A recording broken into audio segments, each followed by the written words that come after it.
It's Wednesday in the NBA, and that means today on DraftKings, you got yourself a $5 tournament, 100K to first place. Got to go big today, but of course, the process begins as it always does here on the Splash Play channel. We're going to dig in, compare my projections to one of the industry leaders out there, our friends over at Stokastic. We'll see what their data has, what projections differentiate for me, what ones differentiate for them, what's the ownership looking like. We'll also go game by game after going through the top plays, the best value plays. We'll run a sim on Stokastic without my data involved so you can see what their great data team over there.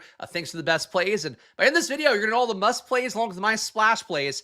For today's slate, let's get into it. Hope it was a good slate for you guys. VJ Edgecombe, not the outcome I'm sure a lot of the field was hoping for, but I think you still could have won tournaments. I actually think the top lineup still had Edgecombe in it. So interesting lesson there, perhaps in DFS, but either way, it's a new day here, and I'm feeling pretty good about how my data has been looking. So hopefully for you guys out there that are using the info that I share here on screen, but as well for you guys, obviously feel free to take what you want, fade what you want here. The goal is just to kind of take you through how I'm seeing things, and you can make your own decisions from there.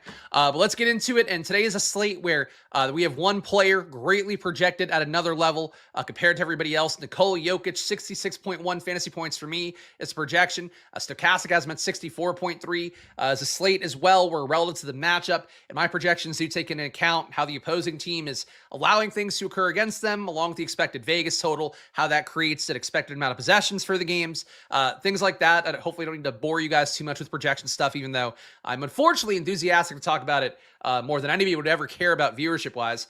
Point is, they have a really high total. They're facing a Pelicans team that plays in the Jokic strengths, gives up more stats, more rebounds, more assists, more points. And also, for Denver, Jokic is playing really hot to start the year. 1.55 or 59, excuse me, fantasy points per minute. It's actually a little bit lower than where he's been historically. And frankly, he's shooting well enough at 63% true shooting. He'll still shoot better from three with 12.5% three-point shooting so far in his 5.3 attempts per game. As for Jokic, to me at this point, he's been a strong play. I don't think we've seen the true Jokic ceiling. Part of that is also because Jamal Murray's playing better, up to a 31% usage rate for him, 25% assist rate. That pulls away from Jokic a little bit, but in a spot where we don't have Aaron Gordon going for 10 three-pointers in a game, in a spot where Jamal Murray just plays pretty well, but not in an outlier way, Jokic should be a player that's hard to imagine not getting where you need to go, 60 fantasy points at least, maybe more than that. But at a 5.8x value, he's not the best value on the slate, but he is still one of the top values overall, well over that 5x threshold that we're always looking for,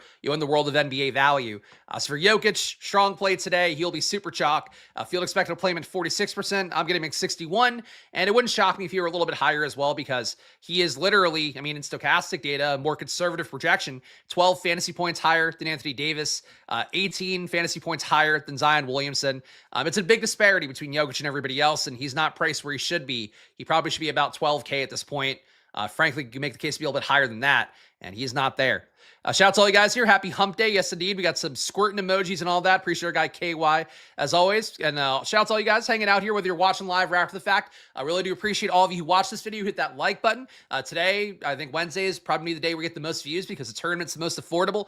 So show some love if you can, guys. Hit the like button, subscribe. Of course, doing the work here every day at 2 p.m. Eastern, Monday to Friday, and just trying to share my love of NBA and my obsession with NBA data with you guys here, and hoping it adds value, whatever you take away from it. Anthony Davis, your number 2 guy here. He honestly coming up more for me than I would have thought. 33% of my top 150 lineups have him. Field expected to be at 19%. Anthony Davis certainly playing well enough to start the year. Averaging 1.37 fantasy points a minute. Definitely not, at that Jokic level, but close enough to it on this slate.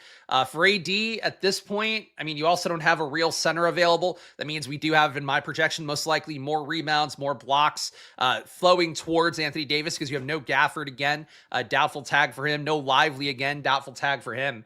So for how Dallas looks, Anthony Davis coming up here would certainly rather play Jokic, but as we see time and time again, when you have that easy kind of locked-in player, we see that guy. Even yesterday, Giannis hit the number after playing so poorly to start that game, still got over 60 fantasy points, and I don't believe he made the final winning lineup. That happens a lot on these slates. You have the top projected player, they still play well enough. Wemby, a couple slates ago, he got outplayed by Jokic, but was still in the hunt. If you have the nuts around it, it won't matter. If you don't have the nuts, it doesn't matter what Jokic, if he fails and gets you 60, fails, quote unquote, and gets you 60. No one likes Hump Day more than Puppet Lindquist. Perhaps. I don't know. Puppet Lindquist is more of a, I need to do shows with Eric to break him out. I feel like it feels weird to do it when he's not around. Unless it's April Fool's Day, and then I have to commit to doing it for an entire hour video and cost myself views in the process. Zion Williamson, your number 3 projected guy. I'm at 49.5 fantasy points. Stokastic has him at 46.8. He's another one of those players as well, where if we take the rate data, as I did in yesterday's video, I won't do that same experiment again here today. He's playing well enough this year. The other Pelicans playing poorly enough this year as well that Zion would project for over 50 fantasy points if you just looked at the few games he's played this year. For Zion at his price tag, I think it is a little bit tough to pay, but 7% ownership, he definitely has a game-breaking ceiling. And for New Orleans as well, a team that it seems like the entire offense is consolidating around Zion right now. On the season, only Jordan Poole is a 22% usage rate. Jeremiah Fears, with his terrible shooting, 22.6%. Nobody else in the team above that, even Trey Murphy, who I think deserves more usage and has been a pretty good player in the past, not shooting well to start the year. He's only at an 18% usage rate. Zion, for comparison, is at 34%. So everything's flowing through Zion. He's also got a 33% assist rate. That means he's basically controlling about 70% of the possessions when he's on the court. He's got a good role, definitely has the upside, and I think if you're not playing Jokic, trying to pair a few of these slightly cheaper guys that are still studs is going to be the way to try to get off that Jokic path and hope you capture enough upside. Austin Reeves only on the late slate, but if you are playing on FanDuel, I guess, or whatever, if you play the DK late slate, he does project well again. 47 fantasy point projection for Austin Reeves. He kills it whenever you have one of Luka or LeBron out. Now you get both, and we've seen the upside, him scoring 50 fantasy points. He's very good at what he does. He's also contributes rebounds and assists. I think Austin Reeves at 9,500 player for a late slate will be owned, I'm sure, out the ass, but probably worth whatever ownership you get there. Domantas Sabonis, my 5th overall guy, including late slate Austin Reeves, have him for a 46.5 projection. Stokastic at 46.6 for him. Sabonis definitely getting a little bit lost in the sauce for Sacramento so far, where you do have, now you have Westbrook starting that will take some rebounds away with him. Of course, stat padding as he always does as best he can. This year, Sabonis also starting the year at only 0.99 fantasy points per minute. Going back to last year, though, you'd expect him to put up about 1.3 fantasy points per minute, so he's probably due for some bigger days than he's had so far. It's the best thing I could say for Sabonis here, along with the fact that he is facing Chicago, a team that not particularly afraid of defensively or really in any aspect. Sabonis at 9K, I think a less appealing play for sure than Pascal Siakam, or just getting up to the more expensive guys. But 13.5% ownership. I got him at 13 in my top 150. He's not an unowned play if you're playing that many lineups. Pascal Siakam, 40% expected ownership for him. I've got him at 32. I think he is a very strong play today. Number one, he has been just killing it on the year. He's averaging 1.4 fantasy points a minute, a 30.5% usage rate, a 33% assist rate. And today you have no Benedict Mathurin, still no Andrew Nembhard. Obviously, Halliburton gone. McConnell will be back at some point, but he's not there yet. You are down a lot. You're also missing guys like Obi Toppin. So you're missing regular rotational guys. You're missing all the lead ball handlers. The net result is Pascal Siakam just likely getting the ball as much as he wants. In a spot versus Dallas, where they're not a particularly good defensive team, 115.5 defensive efficiency rating by Dallas is like a little bit worse than league average. So Indiana flawed, but Siakam himself has been good. And frankly, he's going to play better too. He's only at 54% true shooting. He should probably get that a little bit closer to league average at 58% and change. Free throw shooting for him has also been low, 54% of his free throws. That should get better. It's just hard to not play Siakam to 8,400 today, as you can see with the ownership going that way. And he's another guy too, if you just take this year's data, or if you really drill down the sample size of court time without all the guards for Indiana. He's averaged 1.7 fantasy points a minute when you take off, Mathurin plus Halliburton plus Nembhard plus McConnell. And that's going back to last year, obviously. For Siakam, he's a really strong play. I don't think the projections fully capture what he is. Again, if you're just taking this year's rates, he'd have about a 54 fantasy point projection for me. He's going to get into a lot of lineups for me today. And no matter what I got in the sim here at 32%, I think of my final numbers, I'll definitely be above the field. He'll be in a lot for me today. A good call on the Washington guys yesterday. Yeah, I appreciate that. That was another one too. Keyshawn George, guy who looked a lot better the smaller sample size of this year, and I did try to make sure to get more of him as a result. But I will say one thing for you guys out there, and it's not something that's in my projection set because I don't want to I want to expose anything to my weird gambling decisions, things I try to do in a slate. Yesterday, I actually averaged the projections I had for guys' rates just from this year with the projections I would have for them with a longer term sample size. And it really kind of allowed me to key in on some guys like Keyshawn George a little bit more. Probably what I'm going to do again today. And I guess if it ends up being something that's worth actually exposing to people, like i.e. if I keep winning money using that data, I think it's an interesting way to try to capture like, all right, really small sample size this year, but still cutting it against enough, what a normal projection would look like where you capture, year and change at least. General rule of thumb for NBA, and I talk about this all the time, but for you guys who are new this year, 1,000 possessions of NBA data is generally enough to say that this is a sticky, kind of predictable sample size moving forward, and that includes rates, that includes production. So just something to keep in mind as the season goes on. Cade Cunningham playing terribly to start the year. He's getting trapped and not enjoying it. A lot of talk on that in the Zach Lowe show. And Bill Simmons, I think, talked about it as well with Tim Legler on his podcast. Definitely a lot more NBA podcasts for me these days. Just trying to make sure I'm getting other takes in because I'm so locked in on my data every day. But for Cade Cunningham, I think he's due to play better, 9,900 and 1% ownership. Not sure that's the day you want to go nuts on it. But if you're playing lineups tonight and you're willing to lose a little bit on a guy who's underperforming right now, Cade Cunningham, if you get him at 10% ownership for yourself, 5%, he's certainly going to have a higher ceiling at some point. He's just not really showing it so far. I am lower than Stokastic, a 45.5 projection. They have him at 47.6, but 1% ownership. We know he's got a ceiling. I don't mind it.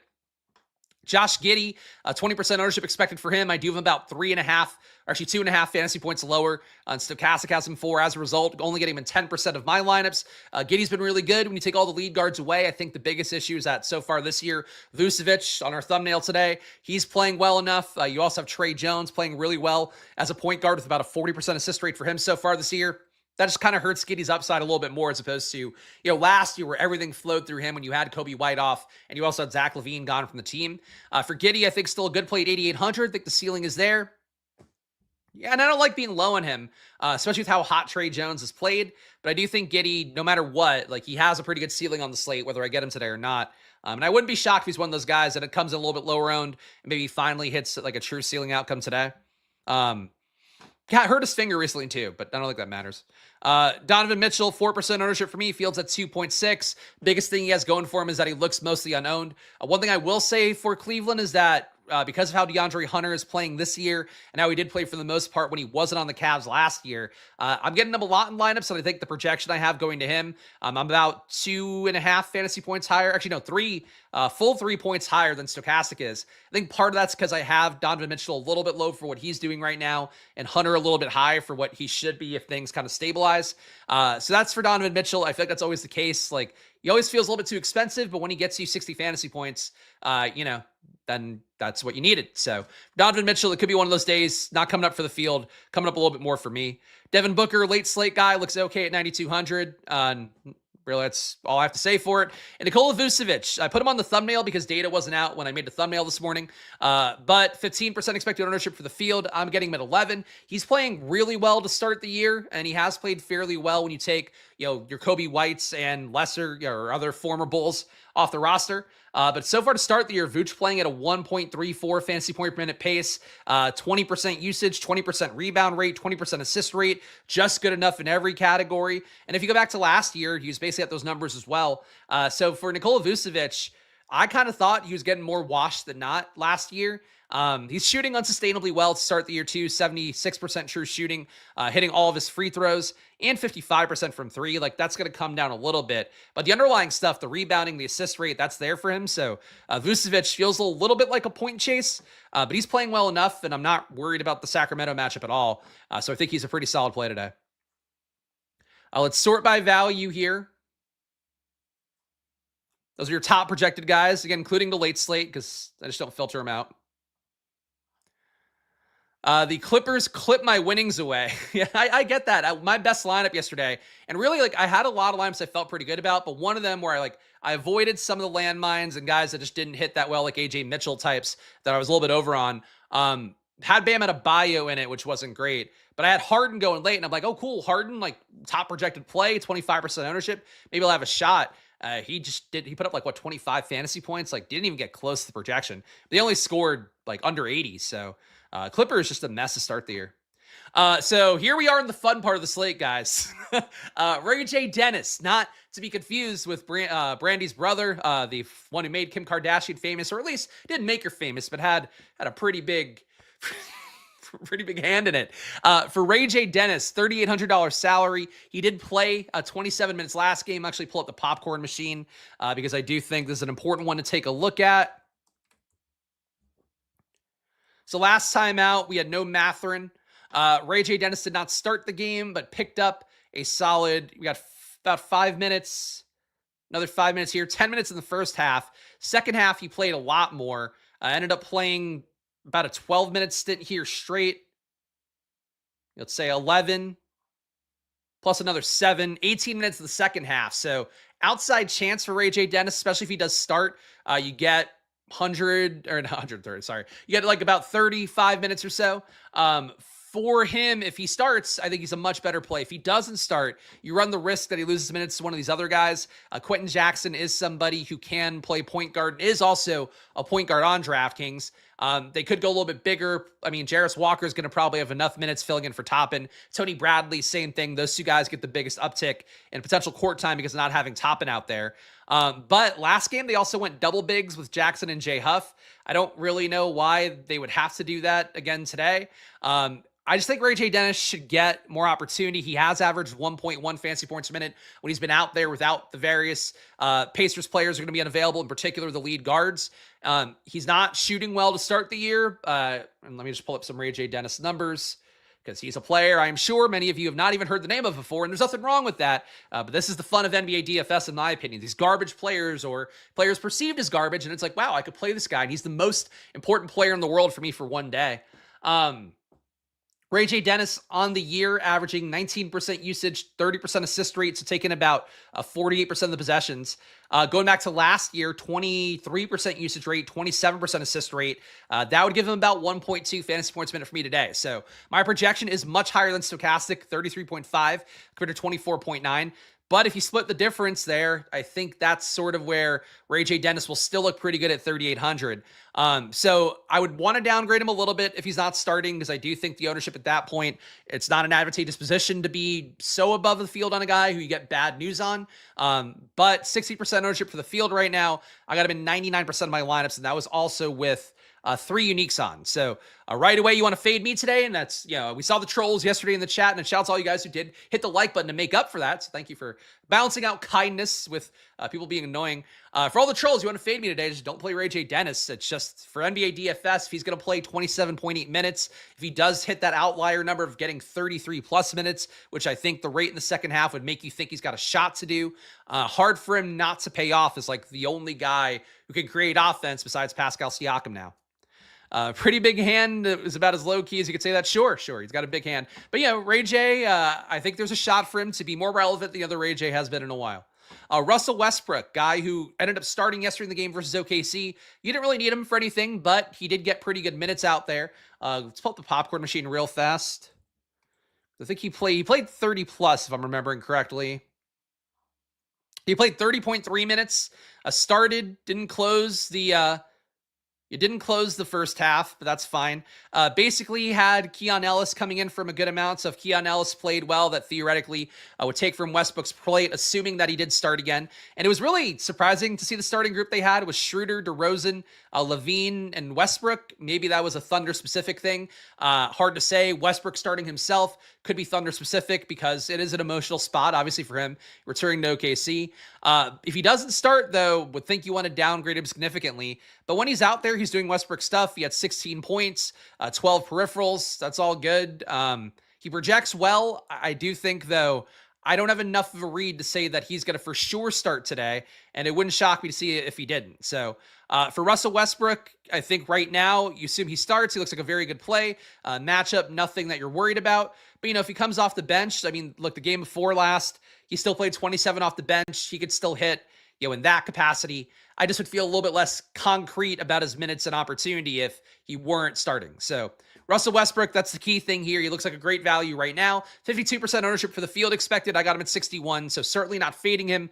But if you're going to fade Ray J. Dennis or Russell Westbrook, I probably would fade Russell Westbrook between the two. We got Josh Minot here. That's how you pronounce his name, right? There's an article talking about how he had a really big impact on the morale for Boston. Joe Mazzulla loves him because he goes nuts out there. There was one play last game where Minot lost his grip on the rim, hit the ground. He immediately got back up, went back on defense. He's like a hustle player. Started last game for Boston. The assumption here is that he's starting again, getting a 26-minute projection. He contributes in every category. He's also one of those hustle stat guys. Unfortunately, sometimes hustle stat guys, Jalen Tyson, another one we've had as chalk recently. Sometimes the stats just don't flow their way and you're not getting usage. So if the hustle stats aren't there, you just kind of are doing nothing but running wind sprints on the court. That's a risk for Minot, but at 9% ownership and a 4K salary, he seems to make lineups work pretty well. I would say, and again, this is like really lofty comparisons because we've gotten this right the last 2 days in a row. Yesterday was Jaime Jaquez, the day before that with Royce O'Neal, where projection-wise, those guys looked good, but it was mostly what that salary allows you to do. For Minot, I think it's still mostly similar, that a 4K salary, a 26-point projection for me, which is much higher than Stokastic's infinitely more reasonable 21.2 projection. I think for Minot, I think he makes lineups work well. So Fields at 9%, I'm getting him at 28. I'm willing to lose 28% of the money because that could happen anyway in NBA DFS on a given night. I think Minot's worth that shot. Why do I have Minot so high? I mean, it doesn't matter. The halves don't matter. That's not how my data would work. I wouldn't downgrade him because he had one good half and one bad half. But the biggest things I would say that stand out from his data is that he contributes in every category. Right now, the Celtics have a lot of kind of unaccounted for stats based upon going back to last year because you're missing Tatum, you're losing Drew, you lost Porzingis, you lost Horford, you lost a lot of guys that contributed, what adds up to a projection basically. And then per 100, Josh Minot's averaging 23.5 points, 5 3-point attempts, 10.5 rebounds, 3.5 assists, does a little bit of everything. I would say the projection though is probably aided by him shooting unsustainably hot right now. He's got 79% true shooting. That's 20% more than average. That's not going to hold for a guy like Josh Minot. But again, I think the salary works well. And if he's starting, he'll look enough to get into lineups for me, but it's still only a 28% stand, which I think people have to recognize at NBA DFS. It's like, it's a player that's mixed again. It's not really like, I wouldn't say Minot's one of my splash plays of the day. I'm not like, I don't feel great about it. But he's there. Jay Huff did start last game alongside Isaiah Jackson. Isaiah Jackson coming back from the Achilles injury, looking like a shell of himself so far. His projection is much lower based off this year's data, and he didn't really play last year at all. Jay Huff has been okay for an Indiana team that's still, even with releasing James Wiseman, they still have a lot of bigs. Tony Bradley still there. Jarris Walker, very competent small ball big or a 4. But Jay Huff's averaging this year 0.6 fantasy points a minute. The longer term sample size should be better for him. Based off of that, he should be at about 1 fantasy point per minute today. For Jay Huff, I would say the better days are to come. It's just at 20 minutes as well. And center, actually, he's power forward center. Power forward center better than center only for him. But there's really no guarantee that he gets you above 20 minutes. And I think that's tough. That said, 90% of the ownership going to the field there. I'm at 25%. Jay Huff looked like a decent value. DeAndre Hunter. So this is one where DeAndre Hunter, getting traded to the Cavs last year, looked like a shell of what he was kind of emerging as a Hawks player. Now this year, he's only played, I believe, 2 games, but he's up and looking a little bit more like the Hawks guy we saw. There is kind of some usage to go around right now for Cleveland, but he's got 25% usage to start the year here. 10% rebound rate, nothing crazy there, but he's adding some value. Also a 24% assist rate, 1.02 fantasy points a minute. For DeAndre Hunter, that's in line more so with where he was going back to last year with the Hawks, where he had real usage. I thought part of his development that was kind of interesting for the Cavs to be getting was like, you're getting a guy who can defend, but also you're seemingly emerging as a guy that can knock down some shots. He's not really doing that so well to start the year. 53% true shooting, only 30% from 3, but he is taking 5 3-point attempts a game. So there's some volatility there. To start the year, Boston is defending 3-point shots really well. But 33% 3-point shooting is what they're allowing in opponents. But I think for DeAndre Hunter, just the volatility of him getting decent usage, getting threes up, being able to contribute. He is still a guy that theoretically can add something defensively, even though he's not contributed much steal or block-wise to start the year. I like Hunter at 5,300, and I would say similar to Minot, another guy where the position and the projection kind of make him look better than he probably is as a play on his own. But I'm getting him at 36. percent. Fields at 13, so a noteworthy stand there. PJ Washington, he looks pretty good again. I think mostly because Cooper Flagg hasn't played that well. As a result, some more of the expected Vegas total and all of that's flowing towards PJ Washington to a similar extent, Anthony Davis. For Washington, he's played well. He's playing big minutes. Projected to play 35.7 a day by Stokastic as the Mavs continue to just kind of trot out this PJ Washington Flagg backcourt. You're getting D'Angelo Russell out there a little bit if he runs hot. That can maybe upset the lineups a little bit more. But as it is, seems like Washington's playing steady minutes. He's playing well enough. 22% ownership expected. I got him at 36 as well. Nikola Jokic, we talked about. Trey Jones playing well for Chicago. I've got his projection about 4 fantasy points higher than Stokastic. Probably more of a reflection about his assist rate being up in general in court time without all the various lead guards that are either no longer on the Bulls or not available, like Kobe White. But Trey Jones, as you guys have probably seen in the last few slates, playing well to start the year, and not just when he plays against his brother and you get that narrative going, but he's averaging 1.17 fantasy points per minute, a 38% assist rate. So, he could fail, I guess, if the guys start, missing shots more than they have so far, but he's shooting well. He's getting up only 2.3 threes a game, but 64% true shooting is pretty good. When he takes shots, he's efficient, which is what we're looking for. For Trey Jones, feels a little point chasey, but 6% ownership. The field's not there, so I'm willing to ride with Trey Jones again. He's paid off pretty well for me the last couple slates. Happy to do it again with 23% ownership in my top 150. Jarris Walker, fields at 33.5%. I'm at 25. He's another guy that can get more minutes, but we kind of need to know more about the Pacers' rotation. If they start with Jackson and Huff, that obviously gives them a better shot at being on the court. But if Jarris Walker were to start, I don't know why they're going with 2 bigs when the bigs aren't even that good. And Isaiah Jackson currently looks like a shell of himself. Jarris Walker being out there more is certainly a possibility. Different game environments as well for Indiana can get Jarris Walker on the floor more. And really, I think too, Dallas, they have a lot of bigs who can stretch the floor, move around. Doesn't really feel like a spot where you want to go Jay Huff or Isaiah Jackson too much. Those guys are big, but pretty immobile. So I think there's upside for Jarris Walker. I'm still under the field on him, but I think at 4,500, he's another nice value, as many of the Pacers are today. Ben Shepherd started last game. He feels like he should pick up more point guard role than he has so far. He's only got for himself a 14% assist rate on the year, 10% rebound rate, 14% usage, not very good. 0.75 fantasy points minute overall in the year for Ben Shepherd. He plays good defense. He does sometimes knock down threes.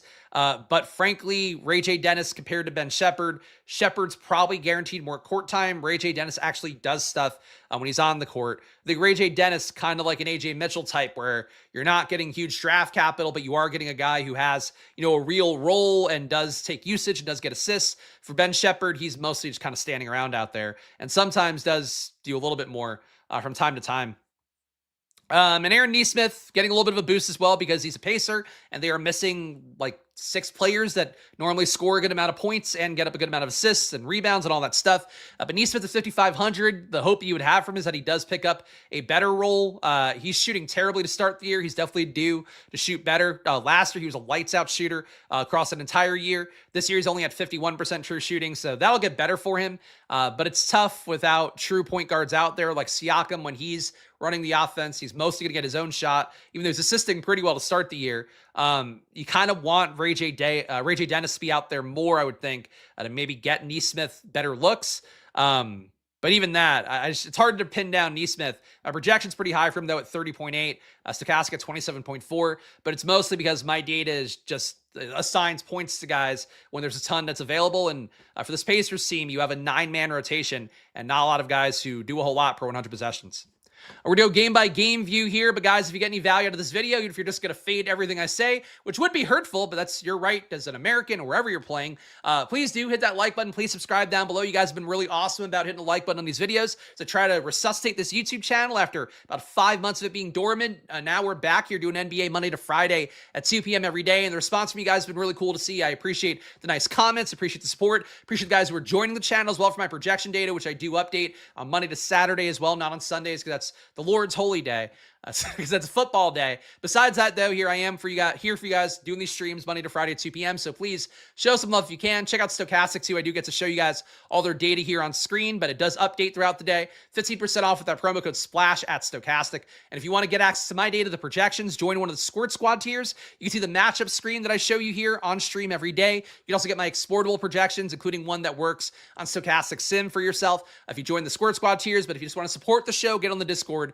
It is $5 to join. So please do that. Should be easy to join now on iOS as well. So we got all sorts of good things going there. Why am I back on this screen? Hey guys. All right, there we go.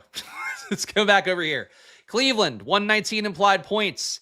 Pacers are, actually before that, Pacers are annoying today because someone will hit and vice versa fail. Little dart throw. I mean, look, I feel like Siakam, hard for me to imagine him not succeeding, at least relative to cash games. I think for tournaments, the ownership's going to be high enough that maybe question that a little bit, but I like the price tag for him a lot, 8,400 on DraftKings.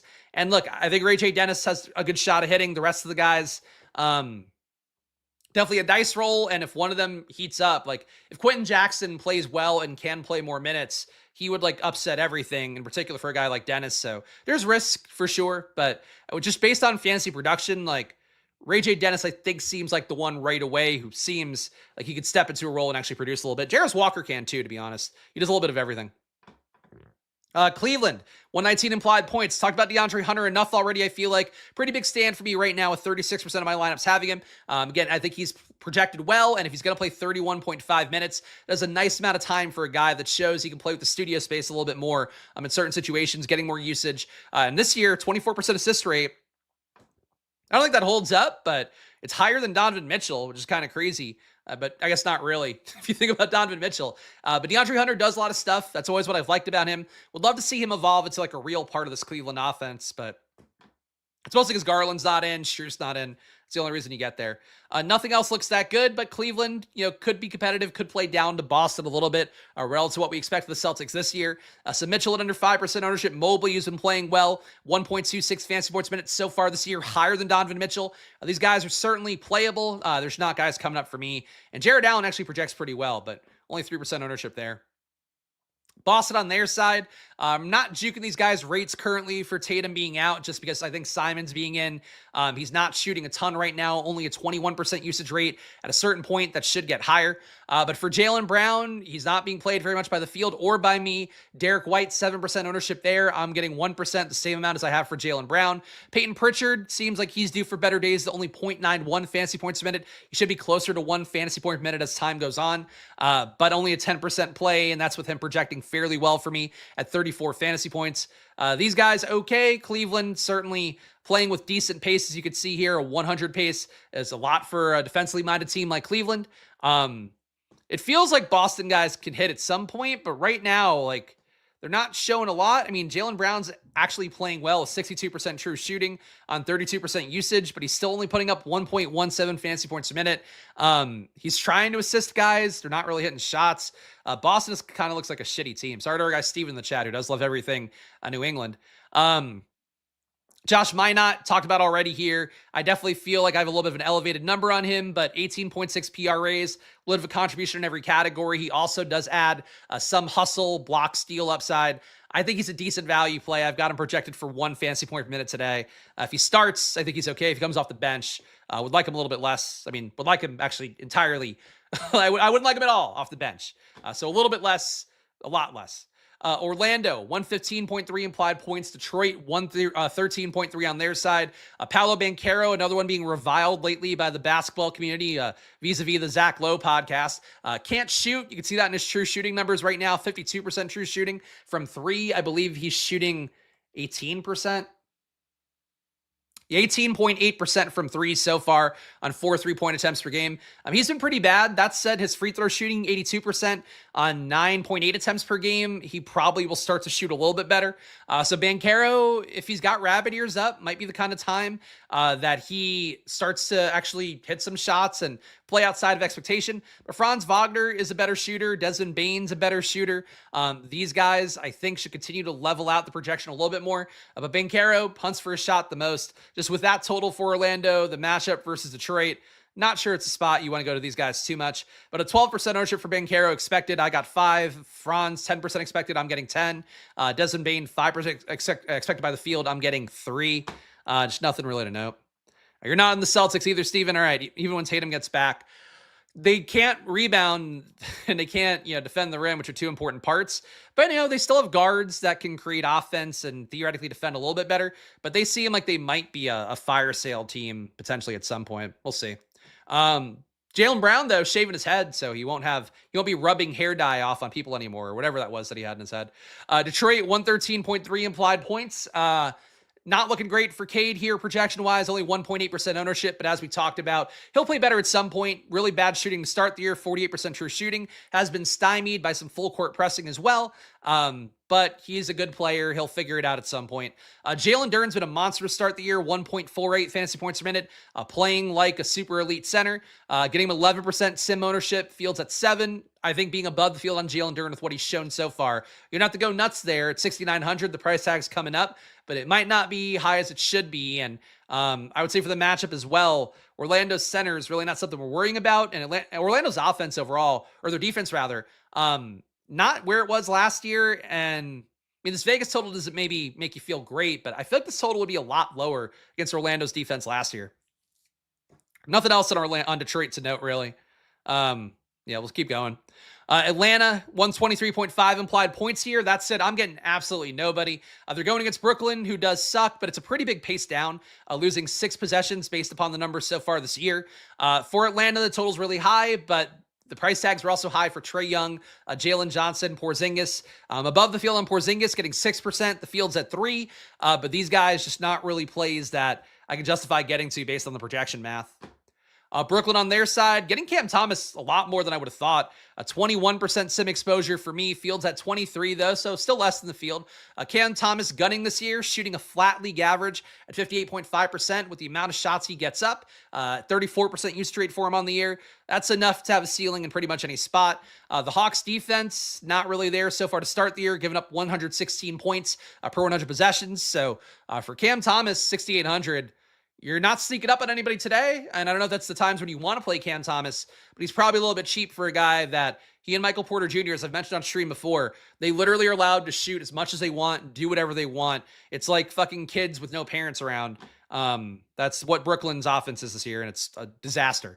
But they are getting Dioman back. Zaire Williams, I think, got ruled out, right? Or is he a Q tag? I don't think that matters that much. But Brooklyn maybe getting a few guys unavailable that I don't have unavailable in the data. That's a possibility. Oh, Keon Ellis questionable today. Actually could matter.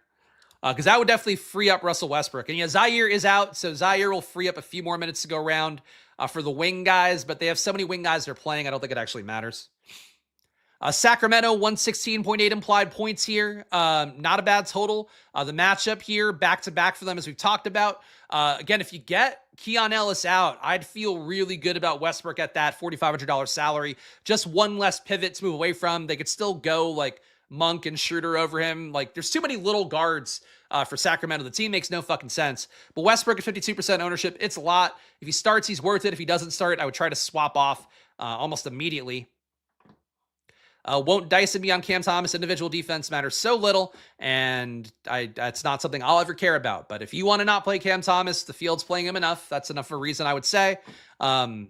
Individual defense, though, very easy to get a screener off them. And Dyson Daniels has not been playing the most motivated so far because his minutes are getting jerked around, and his usage has also gotten jerked around.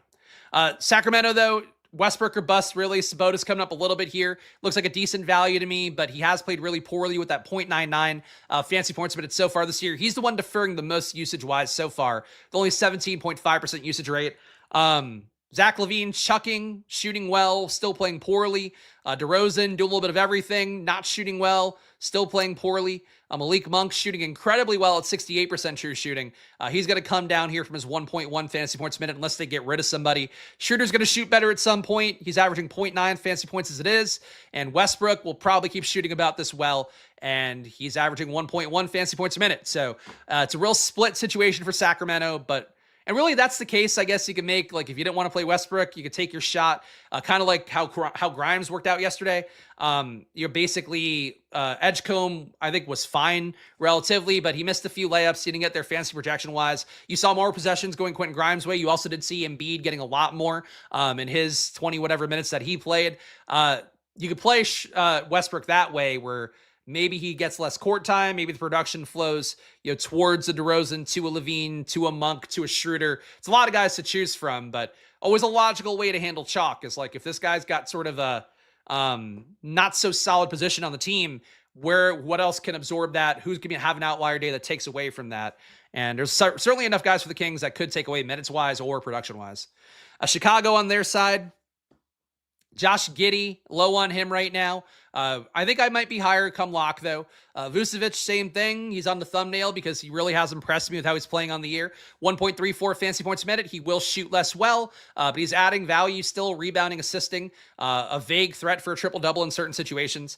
Trey Jones playing well this year. I'll chase him for one more day with 23% ownership. My highest owned bull. Matas Buzelis, he's chalk on every slate, it feels like. I don't think he kills you relative to fantasy outcomes, but 0.87 fantasy points a minute on the year. Like, he would have to take away from Vucevic, Trey Jones, Giddey meaningfully, I think, to hit a projection or to hit like a score that matters relative to projection. I'm not crazy about Buzelis. I don't think he's special, at least in a team where you have a lot of guys that do stuff that adds fantasy value. And you'll have more when Kobe White comes back. Besides him, the Sunmu's a 10% play. I'm getting 3. Yeah, Trey Jones is pretty safely ahead of him, but the Sunmu, if he played hot, I suppose he could take minutes away. Indiana, the main event on the DFS slate. 111 implied points here. If I could get the bar back. There we go. Line up cleanly. For Indiana, expecting them to have 9 men available today, so we are kind of in April form for the team already, with Halliburton out, Mathurin out, McConnell out, Nembhard out. It's a really big group. You're also taking Wiseman, who started a game for them, out of the equation. Things are weird for the Pacers right now. As a result, that power vacuum is resulting in the best Pascal Siakam season you could imagine, and it probably could get better if he starts to hit a few more shots. But 30.5% usage, 33% assist rate, rebounding a little bit less because he's probably fucking exhausted out there. But Siakam can do whatever he wants offensively. If the Pacers hang in this game, and it's only a 6-point spread going against them in Dallas, it's probably on Siakam's back. So he's averaging 1.4 fantasy points a minute. I'm getting him at 1.33 today. But as I mentioned, if you took just his 2025 rates, he would have about a 54 fantasy point projection. So kind of that Keyshawn George territory, where he looks like a good play or a decent play, but he looks like a smash play if he lives up to what he's doing so far this year. That's Siakam on the slate. Aaron Nesmith above on him, even though he does feel like the guy who suffers the most by not having a good point guard play. Jarris Walker does a little bit of everything as a big man. He's also shooting terribly to start the year, and he'll start to shoot a little bit better because 38% true shooting won't happen. Isaiah Jackson's a big man. He's also shooting terribly. He's a guy that's had big upside before, but eye test, he doesn't look like the same dude anymore. He's coming off an Achilles, so that could be something that takes a little bit of time to get there with him. But I really don't think you want to play Isaiah Jackson at this point, so of course he'll be the one Pacer smashes today. Ben Shepherd probably starts again. 32-minute projection only gets you about a 24 fantasy point projection.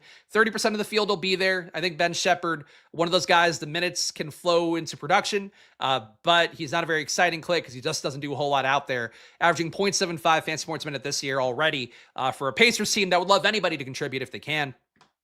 Ray J. Dennis averaging a more robust 0.85 fantasy points a minute, and he'll shoot better than 48% true shooting as well. As I mentioned, huge stand for me here. He's in basically every lineup. My projection's much higher because basically Ray J. Dennis, they need guys who get assists. They need guys who get usage. They need guys who hit threes. Ray J. Dennis does a little bit of all that. So I have him projected at 33.5. Stochastic has him at 25 if you want to try to get the best of my projection and the more rational, sane mind of theirs. Give him like a 27.5, 28-point projection. You'll get him a lot, but you won't kind of define your night as much as he will for me. And The field's at 60% anyway, so the field will be there. Tony Bradley stands to gain minutes. They'll be topping out, played a lot of minutes in the second half of last game. I think he's honestly, in some ways, got more upside than Jay Huff and Isaiah Jackson, who just kind of seem like they're playing sort of token minutes. Tony Bradley not playing too well fantasy-wise so far this year, only 0.82 fantasy points a minute, but you take topping out, they now need another big to put up some production, and he has averaged historically 1.1 fantasy points a minute when he's played. Quentin Jackson, he's not really a true point guard, but he is a guy at point guard in 3K minimum, where if that chalk for Ray J. Dennis fails, it could be Quentin Jackson getting more minutes, maybe having an outlier day. So tournament-wise, Ray J. Dennis, I think it's much easier just to kind of lock him and see what you get around that. But if you don't play him, bumping up Quentin Jackson, trying to get a lineup with him, I don't think it'd be an insane thing to do even at a 20 max. For Dallas, 117.3 implied here. A lot of Anthony Davis, 33% in my top 150. A lot of PJ Washington, a lot of D'Angelo Russell, all these guys between 25 and 36% owned. Cooper Flagg not coming up for me yet. My projections, one blind spot is that rookies who haven't played well yet just get penalized in my data, and guys who've played super well, they just look good until they're not, basically.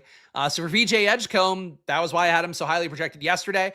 He made it into every lineup. I was still happy with the outcome. If he makes 4 more layups, fucking shots he had right at the rim, he would have had a day that would have been totally fine. And even as it was, you could still win tournaments with him. For Cooper Flagg, I just don't see that floor right now. And you have guys like Washington who are getting a decent amount of shots up. I mean, you look right here, you've got currently, and includes Ryan Nembhard, who's barely playing. You've got 7 guys with over 20% usage. Obviously, AD got to take a lot of shots when he's out there. D'Angelo Russell, when he's playing point guard, he's taking shots away and also creating assists, so not really necessarily setting up Cooper Flagg himself. I think it'll get better for Cooper Flagg. There's some times, though, where I just think guys need guys to be out to kind of hit where they need to go. That's how I feel about Cooper Flagg right now. He could show it any day. It's like 12% ownership. You want to be with that, fine. Just don't go nuts at him, because I think he's been overprojected by sites really the last week. D'Angelo Russell playing really well, 28% usage, 41% assist rate. Not shooting well, though, only 40% true shooting. He's probably got a much bigger ceiling when the shot starts to fall a little bit more. At 5,300, I'll be taking that shot today myself. But Dallas, really compelling team. That game, really compelling game. Portland, not getting much of anything. Denny Avdi at 5%. Feels like Portland should be a better team, but now Drew Holiday's back to doing stuff again. He's averaging 1.2 fantasy points a minute. Kind of hard to project these guys because Drew Holiday's going from doing nothing in Boston now being a 1.2 fantasy point per minute guy again.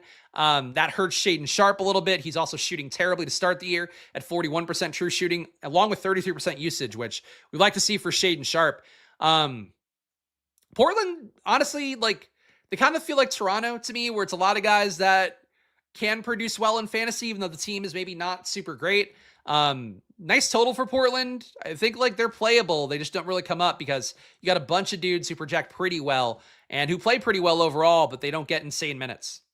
Utah and Lowry marketed up to 1.3 fantasy points a minute after his big game last time out. That said, doesn't seem like he's a priority play for the field or me. 2% for the field. I'm getting that same too. Keontae George coming up a little bit more, 16% in my top 150. Walker Kessler in 22%. These guys have been playing pretty well to start the year, and frankly, Utah has been more impressive, I think, than anybody would possibly expect.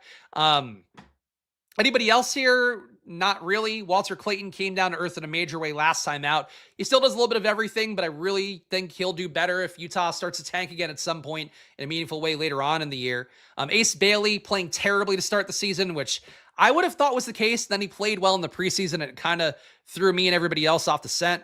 But I think that for Ace Bailey, at a certain point, he'll get more minutes, get more shots. Right now, he's only projected to play 18 minutes, so you don't want to be there.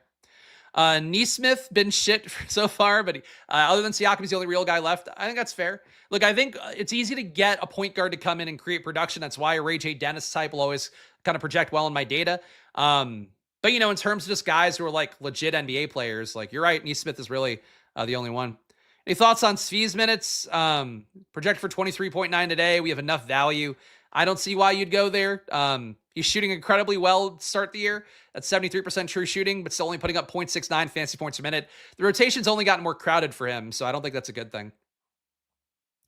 New Orleans, 112.5 implied points. Zion Williamson, my only big stand.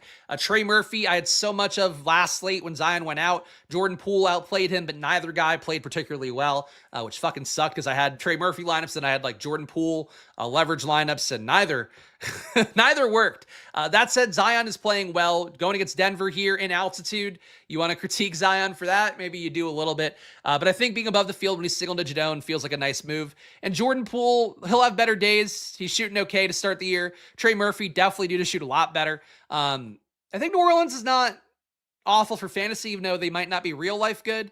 But, for Zion, having him back, that takes all the production away from these guys potentially. And Denver, 125.5 implied. Talked about Jokic already. He looks great. He's averaging 1.59 fantasy points a minute, which is a little bit low. He's also probably going to shoot better from three, like we talked about earlier. Jamal Murray playing incredibly well to start the year with 1.3 fantasy points a minute. If Jokic fails as mega chalk today, might be because Jamal Murray had another outlier day. He's got really high usage at 31%, assisting on 27% of plays. So possession-wise, Jamal Murray right now is taking 57% of the possessions when he's on the court. Jokic is taking about 65%. So that's pretty close. Jamal Murray, I think one of those guys too, you would definitely get if you're looking at this year's rate data. Like, he looks like a good player this year. He looked like a bad player last year. I never even got him on slates where he would have made, logical leverage against Jokic. Even on slates when Jokic was out, like, Murray didn't come up that much. But like I said, last time we had Denver on a slate, he just looks like the best version of Jamal Murray right now. And that backs out shooting above average here. He'll probably shoot a little bit less well at some point, but the assist upside being there, the fact that he's taking usage unabashedly, it's good stuff for Jamal Murray right now. Denver, high total here. They look good. We're going to quickly just go through the late games here for you guys that do want to play them, or if they're on FanDuel, I don't even know. Lakers, 109.5 implied points. Austin Reeves, 8 and looking good. Nobody else really stands out that much. Minnesota, nobody looking fantastic here, but Julius Randle, highest projected guy. DiVincenzo, Gobert, Jaden McDaniels, who hit for me pretty big projection in my projection set the other day. These guys all look better because Anthony Edwards leaves behind so many possessions. Memphis, Cedric Coward still shooting unsustainably well, but he's getting shots up. He's assisting. He looks fine. But really, I think his success is kind of muting the projections from Morant and Jaren Jackson a little bit. And Devin Booker, highest projected guy here. Mark Williams being in, crowds things a little bit. Jalen Green coming in. We'll see how he affects things. I think he would make Gillespie a much less appealing play. Grayson Allen, same thing as well. Really nothing too exciting on the late games. Like Austin Reeves now, you're not getting any sort of discount for him. Because, you're not getting the upside that comes with Luka and LeBron being out. He's now priced for what he is. But now let's just run Stokastic data, guys. You've seen how my data looks relative to things. Now you can see what their data looks like with no interference from me. Before we get to that part of the process, please do show some love if you can, guys. Subscribe down below. Hit the like button. Leave a comment. I do appreciate the channel's growth here. All you guys watching, hopefully getting some value out of the videos. And again, my data is not gospel. I think it's really important that it's just part of a process here for you guys out there. For me, it's what I play off of, and I update things as I go. Sometimes I might make little tweaks for myself in a given slate, but I always talk about it here because that's hopefully what I add value in by showing you guys the tools, showing you the data, showing you how I come about things. But either way, NBA DFS is fun, and it's nice to do this every day for you guys. So I appreciate today's chat. I'm not getting overrun by Discord trolls or whatever the fuck that was yesterday. So I do appreciate you guys being here, and I hope you guys know that when you watch these videos. You guys talked Westbrook and irrelevance last night. Well, he started. If he was coming off the bench, it just wouldn't have been the same. He still didn't matter, though. Like, I don't think you needed him to win the slate. At least I don't believe he was in the top lineup. I could be wrong. Yeah, he played well. He played well because he got minutes. He didn't, I don't think he did anything super well. He hit some threes. It's great for Westbrook. Team is still stupid. But that's really more of a Josh take. I just kind of backed him on it for what it's worth. I got some Westbrook after he was announced as a starter, which is how it should go. Do I think Westbrook should be in the NBA at this point? Like I said on Live Before Lock or on Deeper Dive yesterday, he should be in the NBA, but he should be like a mascot for a team, I think, at this point. You do get an unusual amount of weirdos on your streams. It's just because I have things I'm unafraid to say, and I also don't I'll just pat you on the back for saying something. I think a lot of people do that. And look, that's maybe a flaw in my personality, but I just, I don't abide I don't abide bullshit much. And especially when it's stuff where it's like people are just wrong and whatever. But, I don't know. All I can do is do the work for you guys that do show up and are kind to me. And that's more than enough for you on a given day, both on YouTube and Twitter. Shout out to you guys who are watching on whatever platform. Anyway, your top ROI lineups, Stokastic data. So my projections, you saw the Sims looked with my data. Now that's out of the picture here. So if you just want to take anything away from this video and you don't trust me, you can trust Stokastic. Russell Westbrook, Keontae George, PJ Washington, Paolo Banchero, Jalen Duren, Ray J. Dennis makes it here. Michael Porter Jr. and Kristaps Porzingis. So definitely a few players not super high on my radar. I mean, Banchero, I could buy in on him shooting better, but he's not really projection play I want to get to. Porter Jr., Kristaps, I just don't think guys I'm crazy about. Jalen Duren, though, interesting to see him here because he really is one of those guys where he is playing like a possessed man right now, and he's never put it together in the past, but if he puts it together, like he's going to be a fantasy asset. It just happens to coincide, though, at a time period where Cade's playing terribly, and I'm not sure that's the best for Duren. It's a very balanced lineup. And I'm a rule breaker. That's true. I'm the bad boy of streaming DFS content. We got Russell Westbrook, D'Angelo Russell, double Russells here. PJ Washington makes this one as well. Jay Huff, our value center. Wendell Carter makes it. Josh Giddey, Pascal Siakam, yes. Vucevic on the thumbnail, he makes it. Jay Huff can hit. Wendell Carter, I don't know what you get for that at this point. Like he and Goga, I'd rather play Goga. I don't want to play either. Number 3 is Russell Westbrook again. Keontae George again. Josh Minot makes this one. Banchero makes it again. Porzingis makes it again. Ray J. What was his song? Wait a minute. We got Ray J. Dennis here. Najee Marshall here. Nikola Jokic here. So Jokic makes his first lineup. But Ray J. Dennis in it again. Porzingis in again. Number 4 is Westbrook. Westbrook is going to make all the top 5 here. Westbrook, Cam Thomas, DeAndre Hunter. There we go. There's one of my boys. Michael Porter Jr. makes this one. Porzingis yet again. Ray J. Dennis yet again. Jarris Walker makes this one, and Jokic makes this one. So Jokic gets in 2 of the top 4. He's going to be in this 5th one as well. Westbrook, Lonzo Ball, Jalen Tyson. Jay Huff, Nikola Vucevic, Ray J. Dennis, Anthony Davis, Nikola Jokic. All right. I mean, Jalen Tyson making it at this point with Hunter back in. I don't think I see that. And Jay Huff, I'm a little bit confused by the love for. Though he's playing terribly in Indiana and he'll play better. But that's it. Definitely the thing Ray J is most famous for. I did the dick thing earlier. I did the big dick that he gave to Kim Kardashian. Now we could do Wait a Minute, which was a banger. And yes, I hit it first. It was also one of his many hits.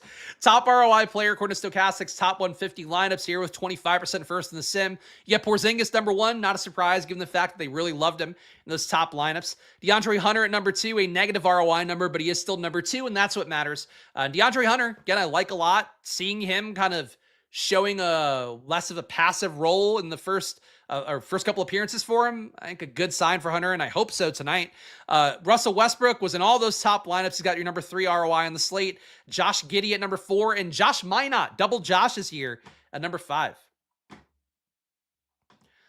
Exposure-wise, you're getting 93% Russell Westbrook. So my data, loving Ray J. Dennis about that much. Honestly, more. But Stokastic, loving Russell Westbrook here. You give me Keon Ellis out. I'm cool just lock buttoning Westbrook. But if he doesn't start, and this is a game where the tip-off for Westbrook, 8 o'clock, just keep an eye on it. I think make sure he starts because it's going to be a lot of ownership for him if he does play off the bench. Besides that, we got Ray J. Dennis, 63%, Field at 58. Ray J, another one. If he starts, you'll feel better about it. Playing off the bench, he did play 27 minutes last game and did play 18 minutes in the second half when injuries started to really kick in. For Ray J. Dennis, I'll honestly just probably lock him tonight and just deal with the repercussions. But if you don't play him, thinking about Quentin Jackson more, I think is not a crazy tournament move. Just playing other Pacers could also be a way that works out well enough. But Ray J. Dennis is the only guy at this point who gets decent usage and gets decent assists up. And I think that matters for Indiana. Nikola Jokic, 51% exposure in Stokastic's top 150, Fields at 45. So a pro stand on him, even though he does look like our mega chalk pay-up option of the day. Josh Giddey in 41% of the line is Field at 20. So a 2x stand on Josh Giddey. He's given up a little more production than expected, I would say, for me, to both Vucevic and Trey Jones to start the year. He's got a ceiling for sure, and Sacramento sucks, so that's that. And Jarris Walker, 35% exposure in the top 150. Fields at 33. So not a big stand there, but they are firmly with Jarris Walker. And a huge stand on DeAndre Hunter. All right, that makes me feel better. But they are giving him a lot of minutes. DeAndre Hunter, 31.5 minutes in the projection set. So that's probably part of why. Highest leverage plays here. We got 41% leverage on Westbrook. Not a big surprise that 93% exposure. DeAndre Hunter, 21% leverage. Josh Giddey, 20. We've talked about these guys. Nikola Vucevic. Again, I really thought he was washed last year, but he looks like the exact opposite of washed this year. So that's my skeptical face in the thumbnail, but I think I'm going to be with the field on Vucevic. I don't know if I'll be with the 31% Stokastic has for him, which is 18% positive leverage on the field. Michael Porter Jr., another one much like Cam Thomas. If you think Cam Thomas gets shut down by Dyson Daniels, Michael Porter Jr. probably a guy you want to consider because he's actually getting assists this year because he just has so many possessions for himself in a given game. Porter Jr., 2x the field here, according to Stokastic data. Negative leverage here. They want you to fade Pascal Siakam. I don't agree. Like his projection looks too good based upon this year. Like, I don't know that a 55 fantasy point projection would be right for him. But like, I just think he gets you to 45 pretty often. I guess maybe that's a lot of ownership at, 41% expected. But I'm going to be with the field on Siakam, and he's probably getting even more lineups for me. Aaron Nesmith, negative 12%. So a fade on like the legit Pacers here for the most part. Cooper Flagg, negative 10% leverage. They don't want to play him, even though they have him pretty well projected.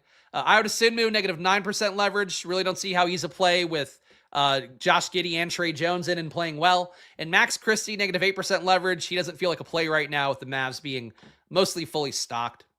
We'll do a quick single lineup sim here because I know you guys do enjoy that. I'd like to give you guys what you want. So last stage of our journey here coming up. We are going to plunk in sweet little Ray J up top. We're going to do that. Like Hardaway if Cam Johnson sits. Yeah, I mean, that's certainly not a bad play. I don't think Hardaway's cheap enough to go crazy about, but he would definitely get more minutes. Cam Johnson right now playing, Cam Johnson only playing 25 a game. Projected to play 27.3. Yeah, I don't know if THJ would become a real play for me. Yeah, Bruce Brown, there's probably too many guys. Whoever starts, gain the most in appeal. All right, anyway, let's go back to this lineup here. Ray J. Dennis, shooting guard. Anybody I really want to get to here? Let me just look at my data real fast on another tab. I mean, let's go Westbrook. The sim is obviously going to reward us for going Westbrook. Is Ray J point guard, shooting guard? No, he's just point guard. All right, so we got to go Westbrook in one point guard spot. Ray J in the other guard spot. Shooting guard. I'm going to go with Cam Thomas. Might swap off of him, depending on how much money we use. I'm going to go Jokic. I don't think these are brave plays, but NBA DFS, I don't think you really have to make brave plays. PJ Washington is coming up enough for me. Siakam's only power forward. I'm going to cram in Siakam. First time catching a live. Shout out Richard. Appreciate that. J-Val in a game that may get ugly. I mean, look, the logic of how much people are going to go to Jokic, sure, it would be a little bit easier. I had a revenge game for him. Be a little bit easier to do that on a late slate or a shorter slate, I think. Max Christie for 3 threes. Let's see.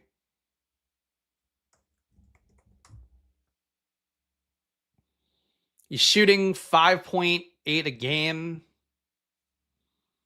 What I haven't projected for. I don't have my 3-pointers made somewhere easy to find, which I should do, I guess, if people ask me these questions. For Max Christie, I would have him today for...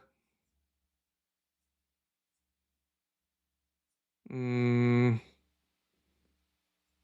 would have him for 2 threes. So if you're getting good plus money on it, you can, but it wouldn't be my first preference. All right, small forward. What do we like at small forward? I don't know why I'm taking Max Christie questions. I'm trying to do a handle lineup here, but if he's watching it live for the first time, I do want to give him. I want to give something back. DeAndre Hunter is my boy. That's an obvious one. Small forward. We're gonna go to that. Other forward spot. Only 48.50 left per. Got to save some money here. This is why Josh Minot comes in my lineups, I think. Josh Minot, come on down. I think Josh Minot, anybody you guys like at 4K, you like more than Josh Minot, go nuts. He's just the one that hustled, started last game, and he's just cheap enough. Now 5,700 left. There we go. You're with me. You're ahead of me with Minot.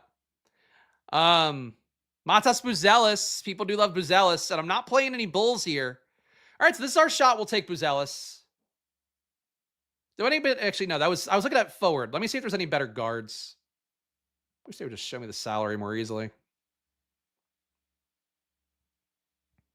So Bias, Eve Missy, Matas Buzelis, Karis LeVert. Claxton, not a bad play versus Atlanta. But he does have some ball hogs on his team. We'll go Buzelis. All right, so the final team here, we're going to sim out. Let me make it a large field contest. 25% to first. We got Westbrook, Cam Thomas, DeAndre Hunter, Pascal Siakam, Nikola Jokic, Ray J. Dennis, Josh Minot, Matas Buzelis. Did I skip over DeAndre Hunter? He's in here too. 41% ROI, wins 0.1% of the time, and we're cashing at a good rate too.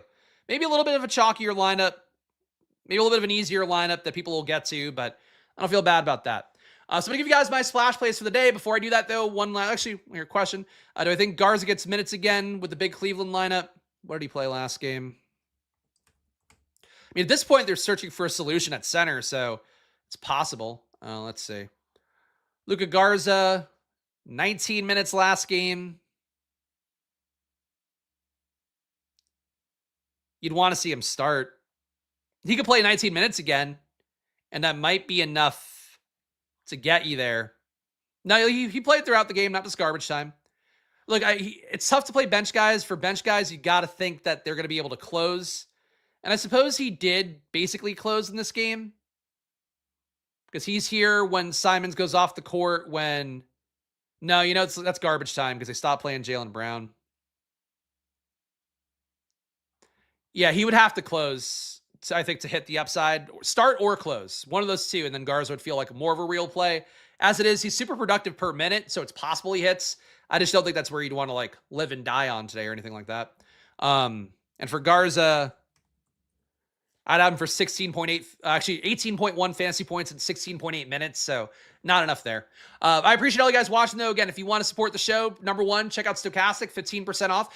They allow me to show the data here on screen. Of course, it's part of the process here, showing you what people will be playing at a large portion of lineups today using industry projections. But also, they are great tools, great data there, and things update as things go throughout the day. So what you're seeing right now at 3 p.m. Eastern, you're not going to see the same thing coming up right before lock. But do check it out. Link down below. We're using the promo code SPLASH. Of course, join the Discord as well. $5 to join if you just want to support the show. Get in there, talk ball with me. If you want my projections, join one of the Squirt Squad tiers, and shout out to you guys that have been joining. Hopefully it's a seamless enough process now. All you got to do is link your YouTube to your Discord, click the link in the description, and you're good to go. The channels get added automatically. But my data, I update Monday to Saturday. So pretty good deal, I think, for projections that are, as you hopefully see on stream here, solid projections, a little bit different than some of the ones in the industry, but also just cheaper than some of the stuff you're going to get out there. No disrespect to other providers, but that's what I try to do here.